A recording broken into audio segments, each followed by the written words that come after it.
I was very harsh on my last video that featured Kid Rock, and I'm harsh on MAGA because it's out of love for MAGA. MAGA is the most powerful, it is the best, most influential, most important cultural movement in the history of our country. And then now it's become political in the political realm, but it's God, family, country. That's what MAGA is. And when we talk about the topic of Israel, there's nothing godly about supporting a country unliving innocent civilians indiscriminately. There's nothing family about it. I'm not teaching my kid that's okay. I don't know about you. I don't care what happened.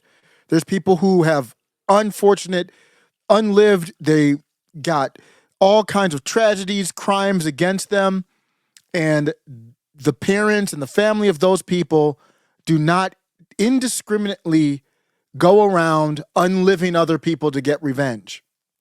That's not it. And country, it's obviously not helping our country. If you want to know why those Middle Eastern countries hate us, they don't say they hate China. They hate America because we're always in their business. But it's out of love. And we need to be able to learn from each other, the populace left and right. That's why I have Anna Kasparian and Cenk on here, because what's the deal right now if MAGA is learning or they're not even learning. MAGA has a worse take than Cenk and Anna. And I'm going to tell you after I play this, I think I know what's happening. I'm going to give you a hint. It's tribalism. But let me play this, and I'm going to tell you why I think MAGA has such a bad take on Israel. There's many different reasons, but I think there's one big reason here. Mass murder of civilians in Gaza. I am not putting words in his mouth. You're about to hear it for yourself. You heard a little bit of it already. Kid Rock even suggested that Israel unleash nuclear bomb levels of devastation on Palestinians. Let's watch.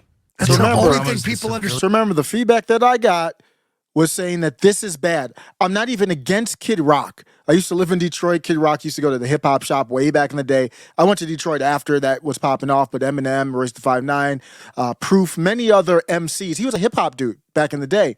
They were there. I've always had a lot of respect for Kid. Kid Rock is a legend in Detroit, if you don't know that. I got no beef with Kid Rock.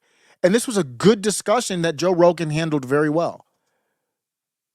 This is what happened in Nagasaki and Hiroshima. Boom, just wiped out. They're like, oh, yes, we don't have Supreme Leader anymore. We did not know you had such big bombs. Yeah, but everybody has big bombs now. The problem is you use a big bomb, you set a precedent that they can use a big bomb. They don't have one. Now, I have to say, Kid Rock probably didn't expect Rogan to push back, but on this. Let me fast forward to Cenk, what he said, and this is where they're better on this. I never thought that I would say that the Young Turks are way, way, way better on a topic than MAGA. But you listen to Cenk here, who doesn't like Joe Rogan, but because he thinks Joe Rogan is right, he's not going to fake it. No, I don't think that Rogan did a good job. I think he did a great job. And having watched that entire portion of that conversation, he kept going back and making reasonable point after reasonable point, and one that was actually anti-war, and one that was actually humane. And he wasn't just saying, hey, like maybe we shouldn't kill civilians, which he did say, right? But he was also trying to explain to Kid Rock and to his audience, hey, remember, they get to bomb back, and then this ends in disaster. And they spent a long time talking about how Cenk at one point said something to the effect he wanted to fight, I think, real Joe Rogan, if I remember correctly. Obviously, nobody wants to do that unless you really are trained. Joe Rogan is a trained fighter. But the point is, he doesn't like Joe Rogan at all. He doesn't believe in him. He doesn't like him. But he's like, Joe Rogan's good here. And then listen to him talk about free speech. This is principled, and everyone, it doesn't matter what movement you're in, even if you're a Joe Biden supporter, whatever, you've got to be principled. It would be how it would be like to live without electricity, because Rogan's trying to explain, if we all bomb each other to pieces, we're not going to have the world that we know now. And that is definitely true, okay? So by the way, this is why you don't do cancel culture. You remember how mad I was at Joe Rogan? And I called him out in 100 different ways.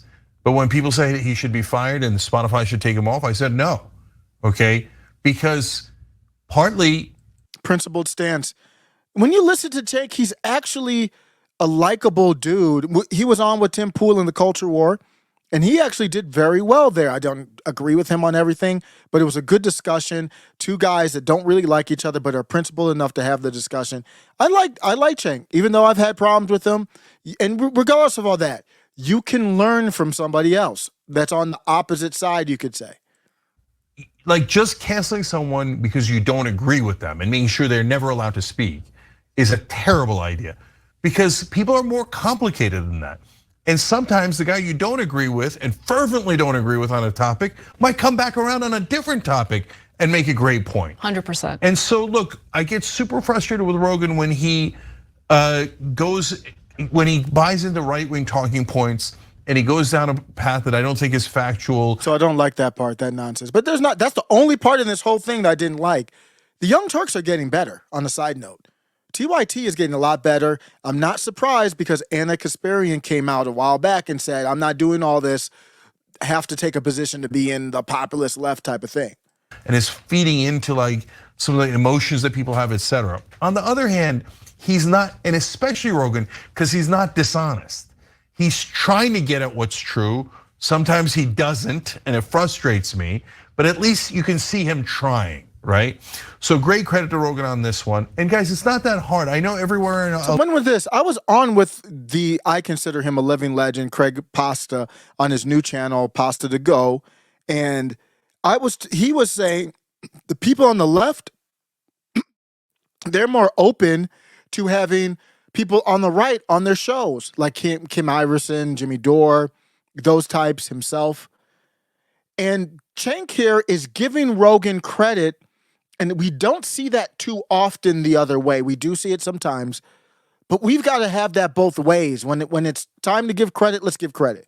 In media, it all becomes about personalities and soap operas and tribalism. Yep. And so if you don't like Rogan on one thing, you have to hate him forever. Yep. No, you can say he did terrible on that and amazing on this, right? So let's all use our brains, our judgment to make these calls. Now, when you turn to Kid Rock, he's a mess. He is. So the argument that he used in the I don't think he has any bad intent. And Kid Rock represents, to me, I think he does actually represent MAGA. See, the problem with MAGA is that they are warmongers. I just want to lead off saying that it's with love I say that, but it is true. But because you support what Israel's doing, you don't speak out against it. Especially, you don't have to speak out against something you don't support. But if you are a MAGA person, you said, I stand with Israel, or you support a politician that said, I stand with Israel, and you don't give that pushback or be vocal the other way when Israel is way out of line, then you are a warmonger, in my opinion. But it's bad because you almost pretend that you're not a warmonger. So that's really, really bad. So let's continue on here a little bit. Very beginning, I just rewatched The Dark Knight Rises, the Batman movie with Heath Ledger doing a brilliant job as Joker. He's taking lines that the Joker used. Like, go back and watch the movie. The Joker tries to get the civilians to turn on each other. He's like, well, if they don't hand over the guys we want, then we'll just kill 30,000 at a time. It's almost like a direct line out of Joker's mouth from the movie, right? You're not. Yep. So you see the point there. I'm going to end with, I think what's happening is people who are on the populist right are seeing these protests, which I think, and I have said, are disgusting, these pro-Palestinian protests, because it's the same people as the Black Lives Matter people. But even more important than that, they're out there with Palestinian flags. They're not out there proud of America. They hate America. And there's challenges with America. But if you want to do something legit, go out there with hundreds of American flags that will outshine the pro-Israel groups that aren't very large or oftenly protesting. But it would outshine them to see hundreds of American flags, no Palestinian flags. I don't want to see that flag at all. And then say you are anti-war. Then I can join you, I can see you, I can talk about you. I can't ignore that stuff. So what happens is MAGA sees that, and I think they're anti-war, but they don't want to agree with Rashida Tlaib.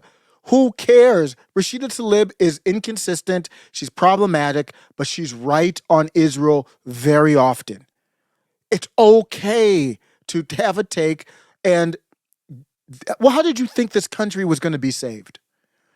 Did you think this country was going to be saved without going at Donald Trump? Out of love, not out of hate. Steve Bannon recently got up on stage and was talking about we got to arrest people over 2020. What he was really doing was pushing back on Donald Trump's asinine statement of there's no time for retribution. There's no time for revenge. To hell, there's not. Retribution in particular. You've got to push back where it makes sense. What did Trump learn from his first term? The deep state set him up. He wanted to pull troops out of Syria. They didn't do it. They report to him. He's the commander in chief. They still didn't do it. Slow rolled him on Afghanistan. He gave direct orders. Mark Milley went behind his back and went to China and said, we're not going to do anything or I'll tell you first. So what I need now is Trump to look up and see the deep state is running this whole Israel thing. Oh, no. Even if you want to be pro-Israel, Israel's my ally, wouldn't you tell your friend to stop unliving innocent women, children, and citizens?